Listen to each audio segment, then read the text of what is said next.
kalau tidak salah LBH bersama koalisi masyarakat sipil anti penyiksaan di Jakarta sudah melakukan investigasi dan ada temuan-temuan baru di situ. Kira-kira apa yang bisa diceritakan ke pemirsa dan publik Sumatera Barat?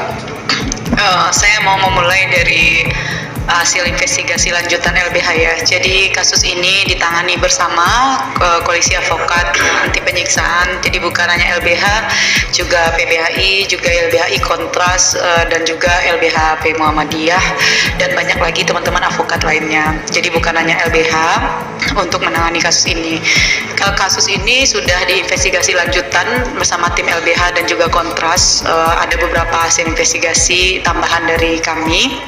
Pertama memang kita coba meruntut kata-kata lompat ini, dari mana mulai kata lompat ini muncul. Jadi mayat Afif itu ditemukan sekitar pukul 11.50 Bang, tanggal 9 Juni lalu itu di hari Sabtu, dan keluarga datang itu ke Polsek Kuranji sekitar pukul 6 sore. Jadi keluarga tahu itu dari Facebook, sebenarnya dikontak-kontak oleh temannya ibu korban, dan kemudian mereka datang di sore hari ini ke Polsek Kuranji, dan saat itu keluarga korban mengatakan sudah ada bahasa dua hal, tawuran dan juga lompat. Anak ibu tawuran dan anak ibu lompat, tapi memang marah-marah ke keluarga gitu. Keluarga merasa bingung dengan situasi itu karena memang anaknya juga sudah dicari-cari sejak pukul 9 pagi. Nah, kemudian terjadi proses otopsi besoknya pada tanggal 10 itu, dan kemudian Afif itu selesai otopsi pada pukul 3 sore, dan jam 3 sore itu bertengkar juga untuk mayat akan dimandikan ya, dan dikebumikan, lalu kemudian proses debat-debat baru bisa dibawa pulang. Dan sebenarnya kami juga menemukan ada beberapa fakta-fakta petunjuk terhadap proses pemandian Afif Maulana itu. Jadi kami juga menemukan dari orang dewasa yang memandikan Afif, mereka melihat di punggung Afif itu kan sebenarnya sebelah kiri kan ada memang luka trauma benda tumpul gitu yang cukup besar, sebesar bahasa mereka tuh saya lah, piring-piring kecil ini Bang, 3 berderet-deret ke atas, dan memang kan ada tulang rusuknya yang patah di belakang ini. Dan kemudian berdasarkan itu di punggungnya itu rata-rata ada semacam trauma lurus-lurus 4-10 cm, dan itu agak banyak, dan itu agak mirip dengan luka teman-teman yang dipukulin manau atau pentungan gitu. Jadi kami juga mengidentifikasi alat-alat apa saja yang digunakan dalam proses penyiksaan itu kepada Afif Maulana dan teman-temannya. Ada memang setrum, ada kemudian manau, ada pentungan yang agak panjang begitu, dan itu juga terlihat di video di Samapta karena ada yang warna hitam kan Bang di sininya kayak ninja begitu ketika mereka motor-motoran begitu. Dan kata lompat itu pertama hadir di situ. Jadi ketika Afif diketemukan mayatnya sudah ada bahasa lompat itu Bang. Anak ibu tawuran dan anak ibu lompat dari atas jembatan. Nah, tapi ketika keluarga melihat kondisi korban, keluarga nggak yakin, kok bisa ya gitu. Kok rasanya tidak, kalau anak saya tawuran meninggalnya pasti luka-lukanya terbuka, kan Afif tidak punya luka terbuka Bang, ada lukanya lecet-lecet di kakinya sedikit karena dia jatuh dari motor. Nah, lalu kemudian kapan lagi, apa yang mendasari Polda sangat yakin gitu, kepolisian sangat yakin dia melompat itu?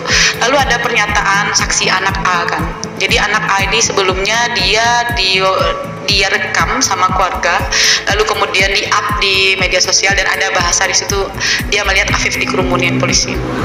Nah, kemudian ketika dia di LBH tanggal 12 Juni, kami sudah mengkonsekusi anak, tetapi memang anak ini stres, tertekan, dan kami tidak memaksakan begitu, dan akhirnya kami membiarkan dia pulang, sebenarnya ingin memberikan penguatan psikologis dulu. Tapi ternyata keluarga berpikir lain dari keluarga anak ini, dan dia tiba-tiba hadir dalam proses pemeriksaan polisi, dan kemudian kami tidak bisa bertemu lagi gitu.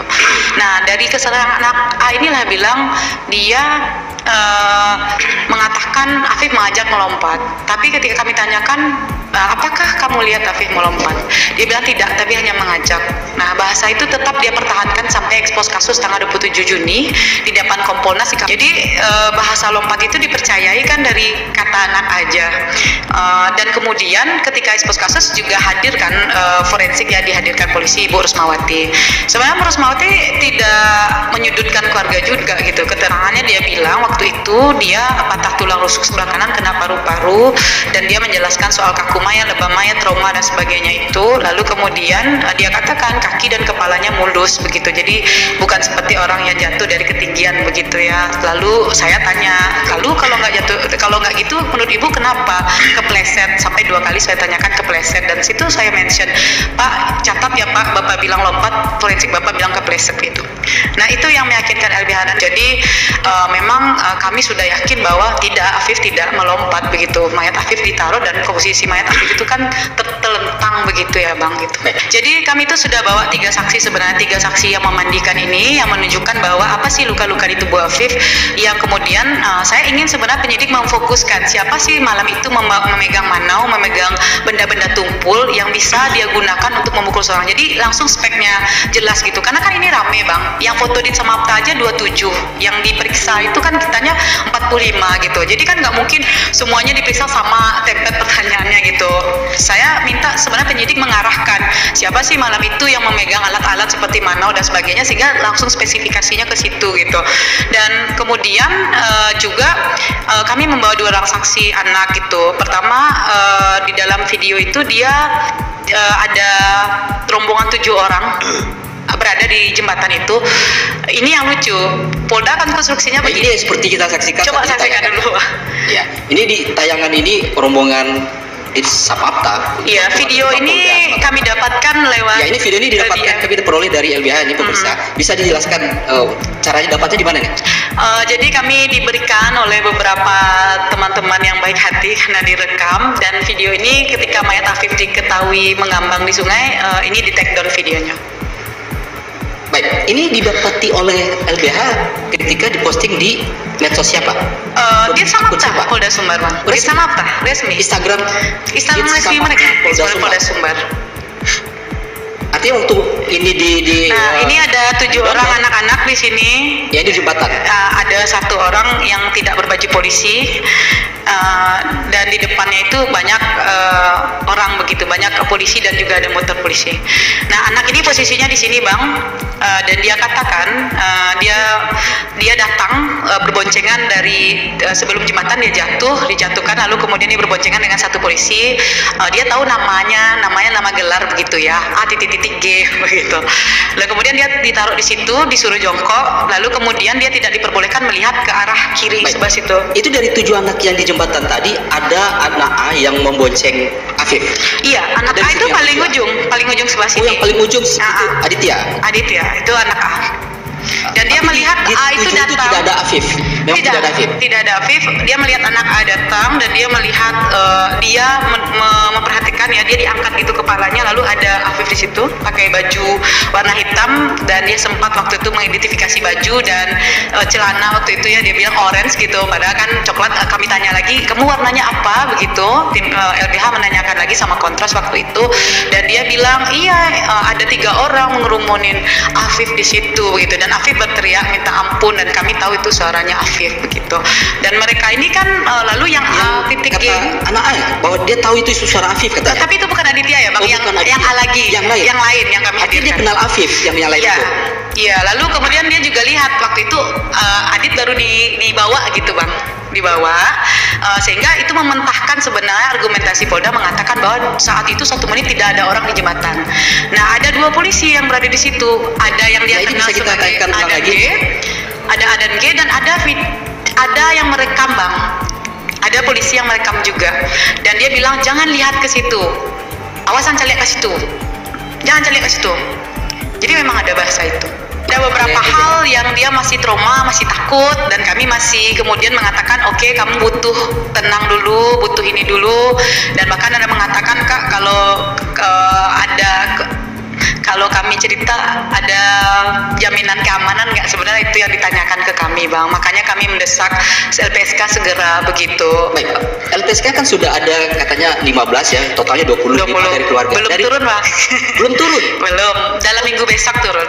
Oh, minggu besok turun? Minggu besok. Tapi kalau di dalam akun official resminya LPSK sudah resmi dia menerima sudah 15 plus 5 keluarga Afif. Benar, tapi kalau nggak salah tapi perlindungannya belum gitu. Iya, yang fasilitas langsung perlindungan belum diberikan. Benar, karena kan kami minta ada fasilitas rumah aman ya untuk teman-teman ini supaya dia bisa diberikan penguatan psikis dan memberikan cerita yang sebenarnya begitu. Nah, ini yang baik, kemudian yang 7 anak ini termasuk juga salah satu yang juga dimohonkan kepada LPSK untuk mereka dilindungi. Iya. Ya, ini sengaja kita blur, selain dia anak-anak juga dia perlu mendapatkan perlindungan. Benar. Dan saya nggak tahu apakah sebenarnya ketika kami dapat video ini kami berpikir keras Bang. Apakah yang mengupload video ini benar-benar tidak tahu ada Afif, ada penyiksaan itu? Karena kan penyiksaan yang diakui itu kan di Polsek, jadi di jembatan dibilang tidak ada penyiksaan. Kan itu standingnya Polda begitu, dia sudah sesuai prosedur di jembatan, hanya di Polsek kejadian penyiksaan itu begitu.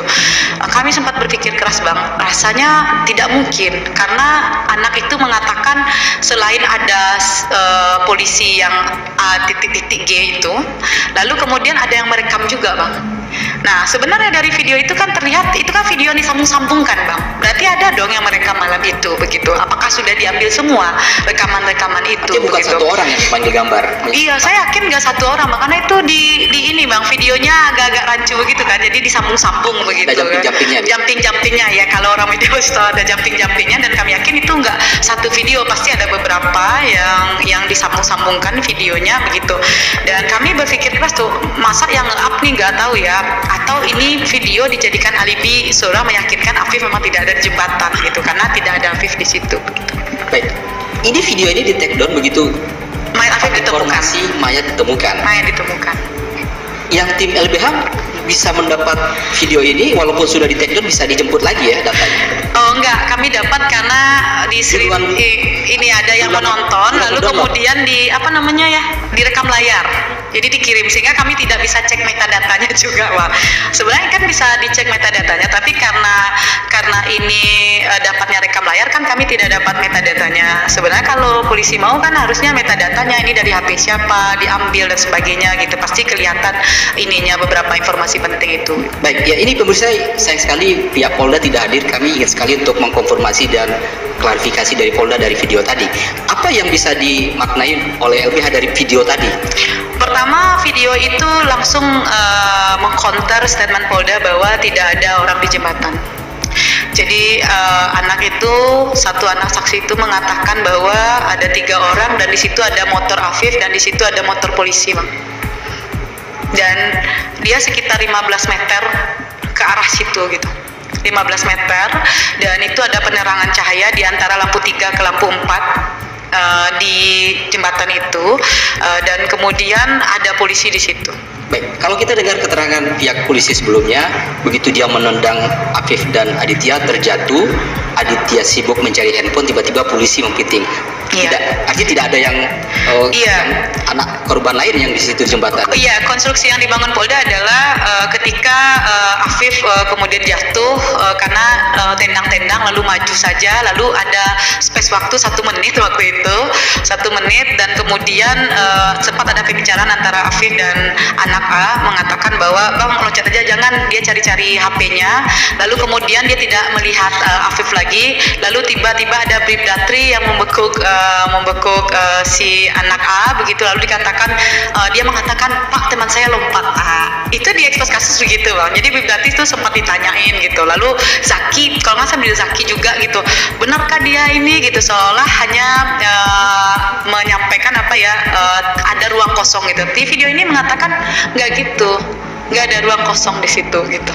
Jadi orang di jembatan itu ada polisi, ada anak-anak, ada orang juga yang disiksa di situ gitu, dan kami meyakini itu gitu. Baik, salinan otopsi itu sampai saat ini belum diterima oleh kuasa hukum keluarga korban. Benar, Bang. Jadi tanggal 26 Juni kan kami aksi waktu itu di depan Kapolda turun. Waktu itu Kapolda menjanjikan 2 hal ke kami, salinan otopsi dan salinan CCTV, Bang, Polsek Kuranji. Itu dijanjikan. Lalu itu diminta di hadapan depan Kompolnas? Benar, bukan Bang. Tanggal 26 kami aksi jam 6 itu, Polda turun, dia bilang Aksi yang di Mapolda? iya di Mapolda, jemput besok. Kami janjilah jemputnya itu pukul 9. Dan kemudian ternyata kami datang itu sebenarnya LBH membawa beberapa video-video saksi yang lain sebenarnya Bang. Kami mau menyerahkan, ternyata dia bikin pertemuan dengan Kompolnas dengan KPAI. Nggak jadi dong, kami dengar aja gitu. Tapi menurut saya di forum itu tidak ada ini ya, proses dia memberikan juga salinan CCTV dan juga salinan otopsi ke LBH. Ya udah, kami juga menyimpan ini, dan tapi saya sempat berdialog dengan Ibu Rusmawati. Kenapa ada bahasa begini? Kalaupun Bu Rusmawati bilang dia kepleset, itu plesetnya dari 15 meter loh Bu, dari atas. Jangan bercanda dong gitu. Kalau bercanda jangan kacau-kacau begitu. Ini dipertaruhkan gelar forensik gitu. Nah, itu Bang, kalaupun dia kepleset Bang, mayatnya ditemukan di jembatan loh Bang gitu. Apakah terpleset namanya tetap juga istilahnya melompat jatuh gitu ya di jembatan? Jatuh dari ketinggian begitu. Mau dia kepleset, mau dia lompat, dia jatuh dari ketinggian begitu. Jatuh gitu ya. Nah, kalau kemudian saya juga heran, Polda ini begitu percaya diri gitu. Saya belum meng-up ya ekspos kasus itu ya, termasuk pernyataan Ibu Rusmawati itu gitu yang bilang kepleset itu. Tolonglah untuk Polda itu tahu diri gitu. Okay. Itu aja, sebelum pengadilan rakyat nih berjuang untuk itu ya. Itu begini Bang Nas, sebenarnya ketika kami ke Jakarta dengan keluarga itu 1 Juli itu pertanyaan ekshumasi itu dipertanyakan oleh Komnas HAM ke keluarga. Keluarga sempat teriak waktu itu sebenarnya di Komnas HAM itu, karena saya menjelaskan detail kan, dan itu membuat mereka mengingat kembali. Jadi selama proses saya di Jakarta seminggu itu, bahkan Ibu Afif itu sakit keras itu Bang di hari ketiga, dan saya hentikan semua pemberitaan media untuk Ibu gitu, karena saya yang maju gitu, karena saya tahu mereka bertiga tuh setiap malam tuh nangis Bang. Ibu, ayah, paman teriak-teriak, lalu bertanya ke foto Afif, depresi berat, bertanya ke foto Afif siapa yang membunuh Muna. Bayangkan Bang, tidak gampang jadi kami yang menemani keluarga Afif. Mereka tidak depresi, masih hidup dengan baik dan bekerja saat ini. Udah salut buat keluarga Afif ya, dan memang saya yang mendukung mereka. Ayo bekerja, ayo jangan banyak pikiran, biar kami yang fokus, biar kami yang aksi, biar kami yang ini. Setiap aksi mereka datang. Nah, kenapa di 1 Juli itu Bang? 1 Juli pertanyaannya. Kami sudah merasa waktu itu, bahkan keluarga mengatakan kami tidak punya uang Pak untuk ekshumasi, gimana? Komnas HAM akan bantu, dan Komnas HAM sudah langsung Bang koordinasi. Tidak ada satupun lembaga yang didengarkan oleh Polri Bang. KPAI menyurati 12 Juli.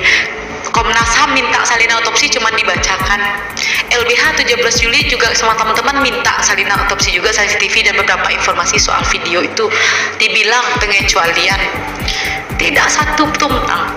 Lalu kemudian kami main basi gila juga lah. LBH Muhammadiyah kirimkan lagi surat ke Polri. Wah, kalau ngomongnya Kapolri, Kapolda di depan media luar biasa. Oh, kami izinkan, kami cuma satu permintaan kami, kasih dong persetujuan. Sudah ada dokter yang mau gitu. Biar ini proses sia gitu. Nah, tapi mencari satu surat tuh Bang, walau warabi, ketambahan kami benar-benar diuji Bang. Mungkin saya orang-orang yang zalim seperti itu, entah apa yang harus saya ucapkan ke mereka. Tahu Bang, sejak tanggal 27 Juli ini, kucing-kucingan bagian Jatan Beras itu Samsara Reskrim itu sama LBH, tiap hari anak LBH datang ke situ bertanya mana persetujuan, kalau anak mau kasih, nggak mau juga kasih. Kucing-kucingan Bang, sembunyi, kanitnya, kompolnya, anggotanya becat semua. Sejahat itu Bang, sejahat itu. Kenapa LBH tidak percaya mereka? Ini karena pihak polisi tidak ada mungkin. Terserah. Saya akan bilang mereka sejahat itu, karena itu kenyataan mereka jahat. Kenapa mereka merubah TKP? Apa membuat LBH yakin mereka itu penjahat? Satu, mereka merubah TKP. Tidak ada polisi lain. Saya akan saya bikin polisi brief dan silahkan dia jawab. Data dari LBH sudah hari keberapa baru di polisi lain? Baru sekitar hari ke-25-an Bang. 25-an ya? Iya, kami turun bingung. Mana nih? Saat Kompolnas datang begitu? Oh enggak, sebelum Kompolnas datang kami datang juga, belum juga. Setelah Kompolnas. Setelah Kompolnas. Kompolnas. Baru di polisi lain. Baru di polisi lain. Sudah berubah. Tidak 50 cm lagi, sudah 1,5 meter bang dalamnya. TKP-nya. Apa yang mau dirancang? Itu pertama. Kedua, prosedur nyitanya sampai saat ini nggak ada berita acara penyitaannya. Baju, HP, motor, kami mintakan mana. Tidak ada. Salah prosedur yang kedua. Yang ketiga, kalau benar sangat yakin, kasihlah otopsinya itu sama kami. Sungguh-sungguh kasih salinan otopsinya, kasih berita acara otopsinya. Kan berita acara otopsinya pasti difoto bang. Kalau orang mau otopsi itu bang, punggungnya difoto tuh, semua difoto tuh bang. LBH tuh pernah dapat salinan otopsi bang di kasusnya Polres Harusuka bang. Ada satu tahanan mati tergantung, dikasih bang, sampai foto penis kaki sperma pun ada bang. Bayangkan bang, ini nggak ditutup akses itu buat kami. Kami minta ekshumasi persetujuan, nggak mau. Betapa kami merasa diperlakukan dengan zolim. TKP dirubah ya? TKP dirubah. Tadi poin itu, saya mau minta pandangan ahli pidana, kalau seberapa kuat makna dari TKP ini yang steril tanpa diubah-ubah itu bagi pengungkapan sebuah kasus? Dalam ilmu bantu hukum pidana mengungkap dugaan terjadinya kejahatan tersebut, dalam kriminalistik itu TKP harus steril. Nah, dalam lingkar mana ketika ditemukan, maka polisi harus langsung memberikan polis line, dan itu tidak ada perubahan, pergeseran atau apapun, supaya nanti ketika dalam proses ini kan penyelidikan, kemudian nanti untuk membuat terang satu peristiwa apakah ada dugaan tindak pidana atau bukan dengan bukti permulaan yang cukup, agar ketika mengkonfirmasi, jadi kan TKP itu untuk nantinya ketika misalnya merekonstruksi, kemudian bisa merangkai satu peristiwa menjadi satu peristiwa 1, 2, dan 3 itu menjadi satu hal yang runtut, itu untuk membuat terang, oh seperti ini cerita pada saat itu, pada saat kejadian. Maka steril TKP ini bisa menggambarkan cerita yang banyak. Iya, karena ketika tadi dikatakan di jembatan Suranji, kemudian ketinggian berapa, nah yang di mana ditemukan, maka itu harus dibersihkan, disterilkan, tidak boleh ada intervensi apapun, orang saja tidak boleh masuk. Maka ketika kepolisian itu juga harus dalam kepentingan apa dia, nanti kan akan ada olah TKP. Olah TKP itu adalah ketika sudah menemukan 1-2 cerita tadi, kemudian bisa menjadi satu kejadian yang runtut. Nah, itu yang bisa untuk, karena kan tidak ada di sana pada saat itu. Nah, ketika tadi ditanyakan di mana CCTV, nah harusnya kan itu kenapa tiba-tiba secara massal tidak ada CCTV. Nah, berarti kan itu kita juga menjadi, oh berarti tidak aman ya untuk lokasi malam hari di Kota Padang. Itu kan bypass, itu kan jalur utama ya, lintas. Nah, tidak ada CCTV. Kemudian bagaimana di pengamanan, pengayoman masyarakat, pengamanan ketika misalnya ada begal, ada jambret atau pemerkosaan malam-malam, apalagi misalnya laka lantas. Nah, itu kan juga harus menjadi di mana polisi lalu lintas untuk melihat. Seberapa urgent dalam pengungkapan sebuah kasus? Iya, karena TKP harus steril. Karena ketika TKP berubah ceritanya. Nah, itu yang ketika tadi dikatakan peristiwa Sambo. Bila TKP berubah, ya, itu apapun bisa direkayasa di situ. Jadi bisa dalam hal masuk kepada dugaan obstruction of justice, menghalang-halangi. Itu termasuk berarti? Ya, karena ketika saya ingat ketika cuplikan yang Sambo ya, ketika CCTV dirusak dengan kecanggihan digital dan lain-lain, ada dan tiada dijadikan ada gitu. Nah, itu kan ada satu upaya rangkaian untuk membuat kabur, menghalang-halangi proses penyelidikan ini kan untuk mengungkap, maka itu bisa masuk ke dalam ranah obstruction of justice. Siapa yang berwenang masuk ke TKP adalah memang pihak-pihak yang diberikan kewenangan itu. Masyarakat saja tidak boleh. Misalnya ketika olah TKP, kemudian saksi, korban, nah itu juga harus ada berita acaranya. Itu tidak boleh merubah TKP. Kemudian misalnya dengan sarung tangan, apa yang ditemukan di sekitar, apakah misalnya ada benda tumpul, ada senjata tajam, misalnya kalau sudah di air ya, apa misalnya masih ditemukan sidik jari dan lain-lain, itu bisa menjadi satu petunjuk. Misalnya jejak sepatukah, puntung rokokkah, itu sekecil itu bisa menjadi petunjuk di dalam olah TKP.